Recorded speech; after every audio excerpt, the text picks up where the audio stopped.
የሶማሌላንድ የእውቅና ጉዞና የእስራኤል ውሳኔ ቀጠናዊ አንድምታዎች።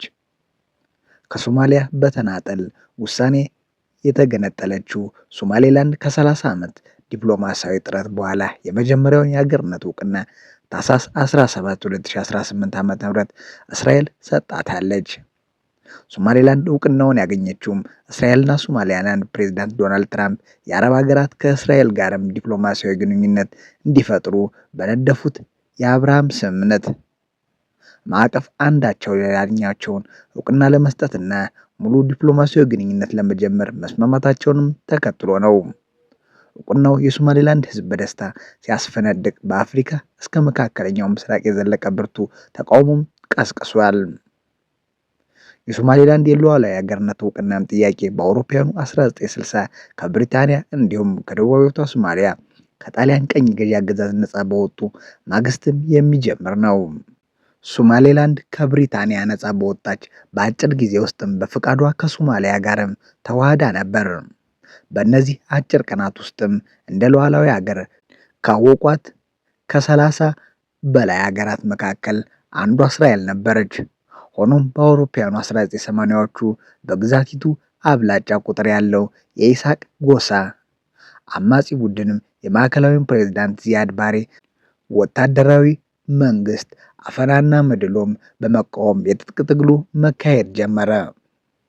ሶማሊያዊ እርስ በርስ ጦርነት ውስጥም ገባች። ቡድኑ ከሌሎች ታጣቂ ቡድኖች ጋርም በመተባበር የዚያድ ባሬ መንግስትም በአውሮፓውያኑ 1991 ከጣለ በኋላ ብዙም ሳይቆር ነበር ሶማሌላንድ ነጻ ሀገር መሆኗንም ያወጀችው። ከዛም ሶማሌላንድ በ2001 እንደ አውሮፓውያን አቆጣጠር በመጀመሪያ ፕሬዝዳንት ሙሐመድ ኢጋል አመራር በ97 በመቶ ድምፅም የግዛቲቱን ነጻ የሚያውጀውን ህገ መንግስት በህዝብ ውሳኔም አጸድቃለች። በዓለም አቀፍ ህግ ይፋዊ የነጻ ሀገርነትም ጥያቄዋንም የሚጀምረው ያኔ ነው። ግዛቲቱ በዚሁ ህገ መንግስቷ የመድበለ ፓርቲ ስርዓትም ዘርግታ በርካታ ምርጫዎችን ማካሄዳለች።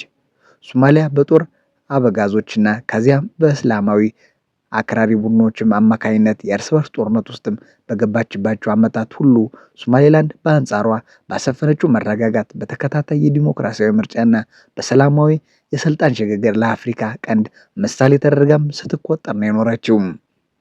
ግዛቲቱ ለዓለም አቀፍ እውቅና መስፈርቶች የሆኑት ማዕከላዊ መንግስት፣ የጸጥታ ኃይል፣ የታወቀ ድንበርና በግዛቷ ውስጥም የሚኖር 5 ሚሊዮን ያህል ህዝብም ቢኖራትም እውቅና ለማግኘት ያደረገችው ብርቱ ጥረት ግን ሳይሳካላት ዓመታት ነጉደዋል።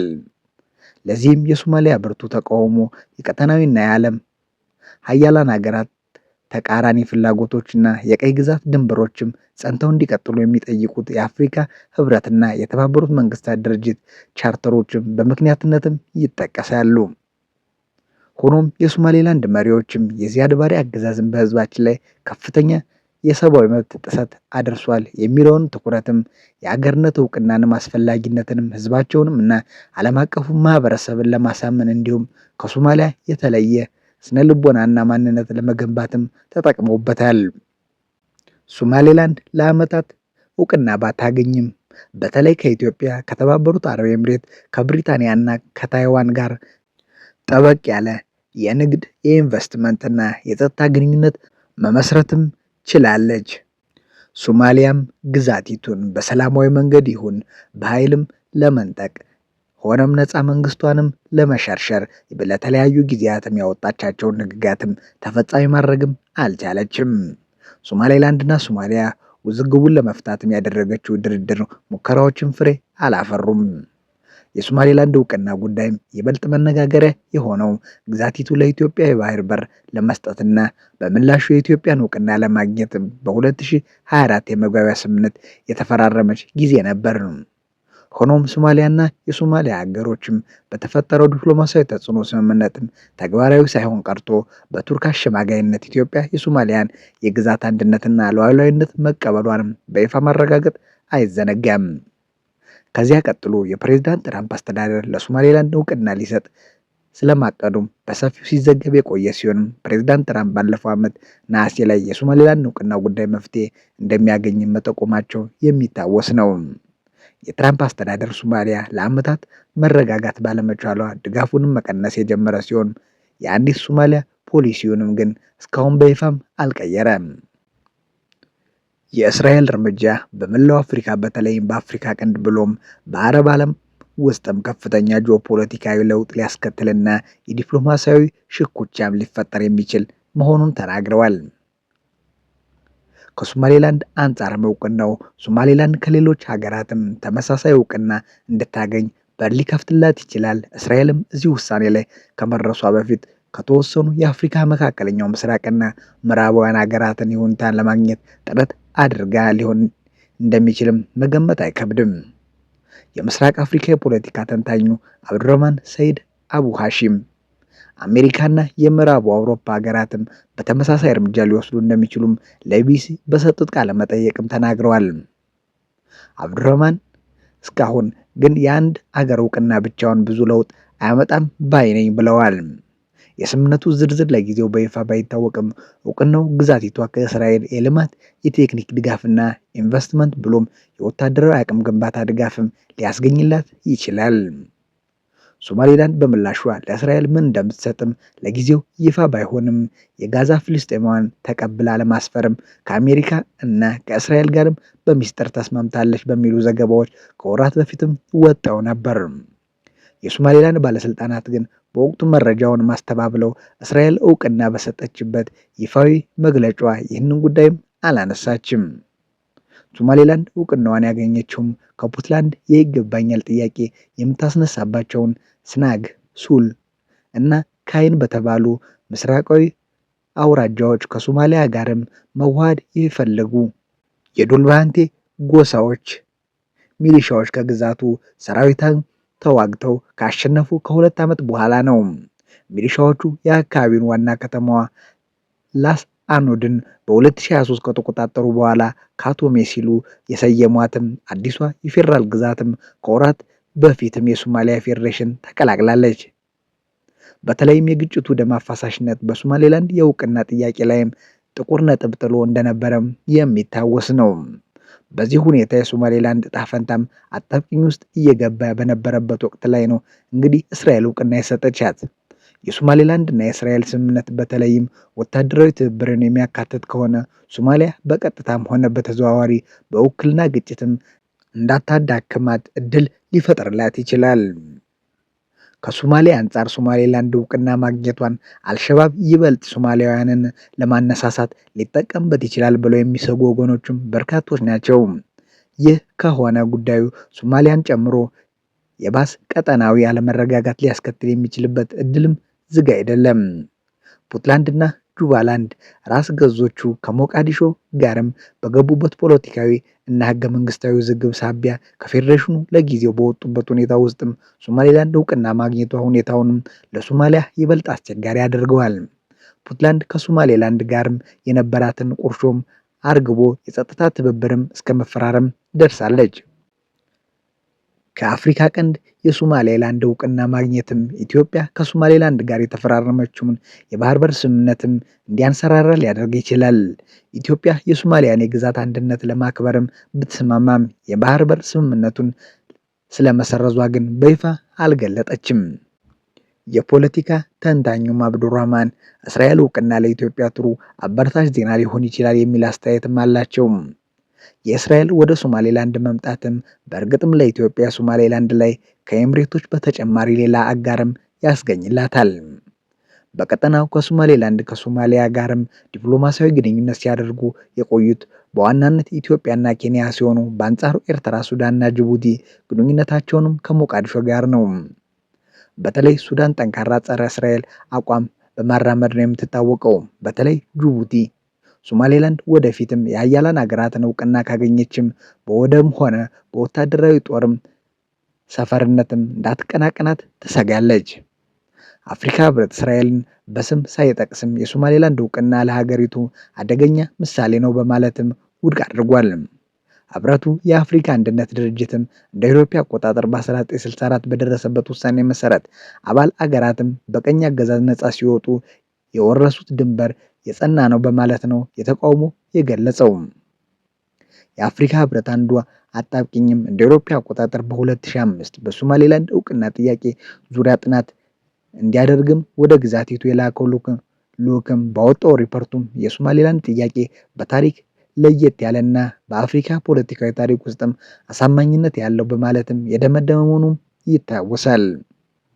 ሶማሌና ሶማሌላንድም ውህደቱንም በህጋዊ መንገድም እንዳላጸደቁትም ልዑኩ በሪፖርቱ ላይ ያሰፈረ ሲሆን ሶማሌላንድ የዲሞክራሲያዊ መንግስት መሰረቶችንም መጣልንም በመጥቀስም ህብረቱ የግዛቲቱን ጥያቄ የሚያስተናግዱበት ልዩ ዘዴ እንዲፈልግም ምክረ ሀሳብ አቅርቧል። ሆኖም ህብረቱ ይህንን የራሱን ድምዳሜ ችላ ብሎ የእስራኤልን እውቅና ማውገዙ ፖለቲካዊ እንጂ ህጋዊ መሰረት የሌለው በማለትም የሚተቹ ወገኖች አሉ። ሶማሌላንዳውያን የሶማሌላንድ ነፃ ወደ ቀድሞ ሉዓላዊነት መመለሷን እንጂ ከመገንጠል ጋር ግንኙነት ስለሌለው የአፍሪካ ህብረትን ቻርተር አይጥስም በማለት የሚከራከሩትም አፍሪካ ህብረት እንዳመነውም ውህደቱን እንዳላጸደቀም በመጥቀስ ጭምር ነው። እስራኤል ለግዛቲቱ የሰጠችው እውቅና አፍሪካ ህብረትን ሌላው አጣብቂኝ ውስጥም የሚያስገቡበት ሁኔታም ሊፈጥር ይችላል። የእስራኤል ውሳኔ አፍሪካ ህብረት ለእስራኤል የሰጣትም የታዛቢነት መቀመጫ እንዲነሳ ለሚፈልጉ ሀገራት ተጨማሪ እርሾ በመሆንም ህብረቱንም አባል ሀገራት ይበልጥም ሊከፋፍል የሚችልበት እድልም ዝግ አይደለም። ሶማሌላንድ የዓለም 1/3ኛውን ነዳጅ ከመካከለኛው ምስራቅ ወደ አውሮፓና እስያ በሚተላለፍበት በባብልኤል መደብ ሰርጥም አቅራቢያ መገኘቷና ቦታውን ለኢራንና ለየመን ቅርብ መሆኑ ነው ለእስራኤል ስትራቴጂካዊ ጠቀሜታዋን ያጎላው። እስራኤል ከሶማሌላንድ ጋር በአጋር ደረጃ ትብብር መጀመሯ በኤደን ባህረ ሰላጤ ላይ ወታደራዊ ጣቢያ እንዲኖራት በር ሊከፍትላት ይችላል። በዚህም እስራኤል የቀይ ባህር አዋሳኝ ሳትሆን በቀይ ባህር ጂኦፖለቲካ ውስጥ ቀጥተኛ ተዋናይና የቀጠናው ሀያሉን የሆኑትን ግብጽና ሳውዲ አረቢያ ተገዳዳሪ ነው የምትሆነው። የየመን ሁቲዎችን በእስራኤል ላይ የሚሳኤል ጥቃቶችን መፈጸም ከጀመረ እና እስራኤል ከኢራን ጋር ቀጥተኛ ወታደራዊ ግጭት ውስጥ ከገባች ወዲህ እስራኤል ለሶማሌላንድ እውቅና እንድትሰጥም የውጭ ፖሊሲን ተንታኞችም ሲወተውቱ ነበር። ኢራንም ባለፉት ዓመታት በፖርት ሱዳን ዳርቻ ላይ ወታደራዊ መቆናጠጫ ጣቢያ ለመገንባትም የሱዳን መንግስት ስታገባባ እንደቆየችም ይነገራል። ኢራን ከእስራኤል የአየር ድብደባ በኋላም ቁጥር 1 የእስራኤል ወታደራዊ ስጋት ሆና እንደምትቀጥልና ወታደራዊ አቅሟንም መልሳ በመገንባት ላይ መሆኗንም በርካታ ታዛቢዎች ይናገራሉ። የፖለቲካ ተንታኙ አብዱራህማንም የእስራኤል ምሁራንም ስትራቴጂክ ጠቀሜታ አላት ለሚሏት ሶማሌላንድ የጠቅላይ ሚኒስትር ኔታንያሁ መንግስትም እውቅና እንዲሰጥም ሲወተውቱ እንደነበረም ጠቅሰው ሆኖም እስራኤል የመጀመሪያውን ተነሳሽነትን የምትወስደው አገር ትሆናለች ብለውም አልጠበቁም ነበር። ከመካከለኛው ምስራቅ ግብጽ፣ ቱርክ፣ ሳውዲ አረቢያ እና ኳታር የሶማሊያ የግዛት አንድነትን የሚያውቁና ጥብቅ ግንኙነት ያላቸው ሲሆኑ በተለይ ግብጽና ቱርክም ከሞቃዲሾ ጋር ወታደራዊ ትብብር ስምምነቶችንም ተፈራርመዋል። ቱርክ ሶማሌላንድን የሚያካትተውን የሶማሊያ የባህር ወሰንም ጭምርም በባህር ኃይልም ለመጠበቅ ነው ውል የፈረመችው። የእስራኤል ወደ አፍሪካ ቀንድ መምጣትም በተለይ ቱርክ በቀጠና ያላትን ተጽዕኖ የሚያግደረድርና ከእስራኤል ጋር ሽኩቻ ውስጥም የሚያስገባት መሆኑም አይቀርም። ለዚህም ነው ግብጽና ቱርክም ፈጥነው የእስራኤልን ውሳኔ ያወገዙት።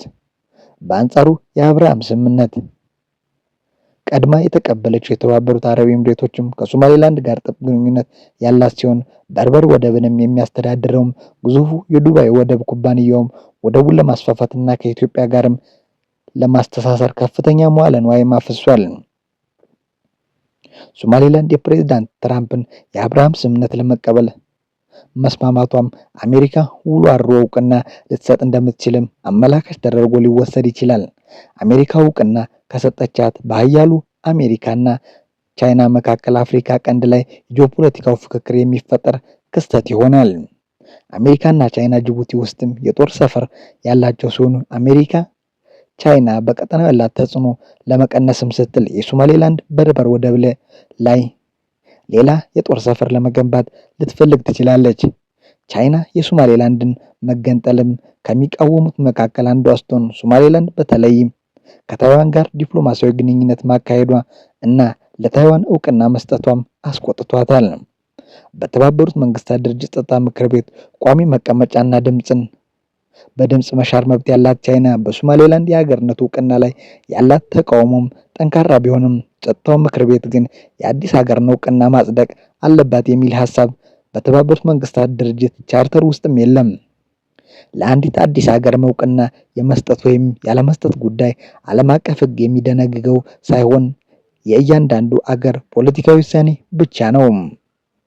የጸጥታው ምክር ቤት ስልጣን ለአዲስ ሀገር ህጋዊ እውቅና መስጠት ወይም መነሳት ሳይሆንም ጠቅላላ ጉባኤው የሚያቀርብለትን ውሳኔ ላይ ተመስርቶ አዲሲቱ አገር የድርጅቱ አባል እንድትሆንም የመቀበልና ያለመቀበል ስልጣን ብቻ ነው። የድርጅቱ አባል መሆንም በድርጅቱ ተቋማት ውስጥም የመሳተፍና ድምፅ የመስጠት እድልም ስለሚፈጥር ይህ ቀላል ስልጣን አይደለም ሲሉም ይናገራሉ። የእስራኤል ውሳኔ ኃላፊነትና ጥንቃቄ የተሞላበት ነው ሲሉ ዳን ተናገሩ። የመንግስታቱ ድርጅት የጸጥታ ምክር ቤት በሚያደርገው ስብሰባ ላይ እስራኤል እንደምትሳተፍም እንዲሁም ውሳኔው ኃላፊነትና ጥንቃቄ የተሞላበት መሆኑን አምባሳደሯም ገለጹ። በሶማሊያ ተጠያቂነት የተባበሩት መንግስታት ድርጅት የጸጥታው ምክር ቤት እስራኤል ለሶማሌላንድ በሰጠችው የሀገርነት እውቅና ላይም ይወያያል። ይህ አስቸኳይ የምክር ቤቱ ስብሰባ የአፍሪካ ህብረት፣ የአውሮፓ ህብረት እና ሌሎች ሀገራትም በተቃወሙት የእስራኤል ውሳኔ ላይም በዛሬው ዕለት ሰኞ ውይይትም ይደረጋል። በተባበሩት መንግስታት የእስራኤል አምባሳደር የሆኑት ዳን በኤክስ ገጻቸው ባሰፈሩት መልእክትም ከፖለቲካዊ ውይይቶች ራሳቸውን አናረቅም በማለት እስራኤል ተሳታፊ እንደምትሆንም ገልጸዋል። አክለውም ለቀጠናዊ መረጋጋት አስተዋጽኦ ከሚያበረክቱ አገሮች ጋር ያላትን ትብብርን ለማጠናከር እስራኤል በኃላፊነትና በጥንቃቄ እርምጃ መውሰዷንም ትቀጥላለች ብለዋል። እስራኤል ለሶማሌላንድ የሰጠችው የሀገርነት እውቅና ላይ እየተሰነዘረ ያለው ተቃውሞ የግብዝነት ማሳያ ነው በማለትም የእስራኤል የውጭ ጉዳይ ሚኒስተር ማጣጣሉት። እስራኤል ከሶማሊያ ተነጥላ ነፃነቷን ላወጀችው ሶማሌላንድ እውቅና መስጠቷን ተከትሎ የተለያዩ ሀገራትና ድርጅቶች ተቃውሟቸውን ባለፉት 3 ቀናትም ሲያሰሙ ቆይተዋል። ከሶማሊያ ማዕከላዊ መንግስት ተለይታ ከ30 ዓመት በላይ ራሷን ስታስተዳድር ለቆየች ሶማሌላንድ የሀገር ነፃነት እውቅና መስጠትም እስራኤል የመጀመሪያዋ ሆናለች።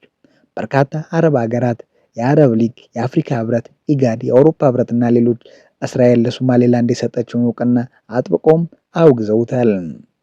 የእስራኤል የውጭ ጉዳይ ሚኒስትር ጊዲዮን ሳርም አገራቸው ለገጠማት ጠንካራ ተቃውሞም በሰጡት ምላሹም ሶማሌላንድ ባለፉት ቀናት የተፈጠረች አይደለችም በማለት ለ3 10 ዓመታት በላይም የቆየች መሆኗንም አመልክተዋል።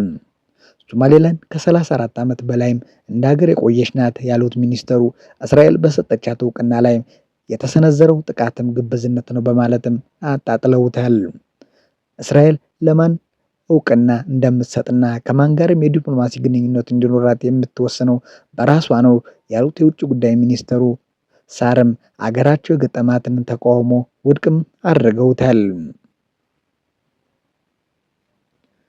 ታሊባን እስራኤልን ለሶማሌላንድ የሰጠችው እውቅናም እስላማዊ ሀገር ለመከፋፈል ያለመ ነው አሉ። አፍጋኒስታን የሚያስተዳድረው የታሊባን መንግስትም እስራኤል ለሶማሌላንድ የሰጠችውን እውቅናም አውግዘዋል። የአፍጋኒስታን የውጭ ጉዳይ ሚኒስተር የእስራኤል ውሳኔም እስላማዊ ሀገር ለመከፋፈል ያለመ ነው ሲሉም አውግዘውታል። ሚኒስትሩ በወጣው መግለጫ ውሳኔ ዓለም አቀፍ ሕግንም የጣሰ ነው ያለ ሲሆንም የቀጠናው መረጋጋትና ሰላም ላይም አሉታዊ ተጽዕኖ ይኖረዋል ብሏል። እስራኤል ባለፈው ሳምንት ዓርብ ዕለትም ለሶማሌላንድ ሉዓላዊ ሀገር እውቅናም ሰጥታለች። የእስራኤል እውቅና ተከትሎም ሶማሊያ፣ ግብፅ፣ ቱርክ፣ ጅቡቲና አፍሪካ ህብረት ውሳኔውንም ተቃውመዋል። የእስራኤል ጠቅላይ ሚኒስትር ቤንያሚን ኔታንያሁ ከሶማሌላንድ ጋር ያላቸው ትብብርም በግብርና፣ በጤናና በቴክኖሎጂ ዘርፎችም እንደሚያስፋፋም ተናግረዋል። የሶማሌላንድ ፕሬዝዳንት አብዱረህማን ሙሐመድም የእስራኤልን እውቅናዋን ታሪካዊ በማለት ውሳኔዋን በሁለቱ አገራት መካከል የስትራቴጂካዊ አጋርነት ጅማሮ ይሆናልም ብለዋል። የየመኑ ሁቲም እስራኤል ወደ ሶማሌላንድ የምትገባ ከሆነ ኢላማ እንደሚያደርጓት ማስጠነቀቁ። የየመኑ ሁቲ አማጽያን መሪ እስራኤል ወደ ሶማሌላንድ የምትገባ ከሆነ እንደ ወታደራዊ ኢላማ እንደምትቆጥራትም ማስጠንቀቁን የፈረንሳይ ዜና ወኪልም ዘግቧል። አማጺ ቡድኑ ሁለትም በወጣው መግለጫ ለሶማሌላንድ የሀገርነት እውቅና የሰጠችው የእስራኤል በሶማሌላንድ ውስጥ የምትገኝ ከሆነ እንደ ተገቢ ወታደራዊ ኢላማ በመቆጣጠር ጥቃት እንደሚፈጽም አስጠንቅቀዋል። በሶማሌላንድ የሚኖረው ማንኛውንም አይነት የእስራኤል እንቅስቃሴ ለወታደራዊ ኃይላችን ስጋት ስለሚሆን እንደ ወታደራዊ ኢላማ አድርገንም እንቆጣጠረዋለን ብለዋል። የቡድኑ መሪም እሁድ ዕለት ባወጣው መግለጫ የእስራኤል በሶማሌላንድ መገኘት በሶማሊያና የየመን እንዲሁም የቀጠናው ደህንነት ስጋት መሆኑንም ጠቅሶ አስጠንቅቋል።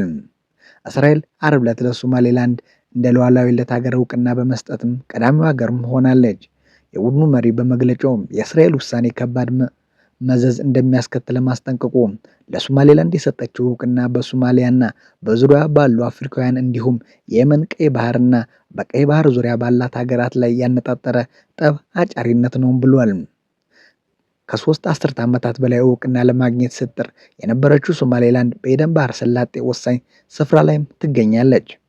የቀጠናው ፖለቲካዊ ተንታኞቹም ሶማሌላንድ ከእስራኤል ያገኘችው እውቅና ተከትሎ የመን የሚገኙትን የሁቲ ታጣቂዎች በቀላሉ ማጥቃትም የሚያስችላትን ወሳኝ ስፍራንም በቀይ ባህር ላይም ያስገኝላታል ሲሉም ተናግረዋል። ሁቲዎች ከመስከረም 16 2016 ዓ.ም የሐማስ ድንገተኛ ጥቃት ወዲህ በእስራኤል እንዲሁም በቀይ ባህር ላይ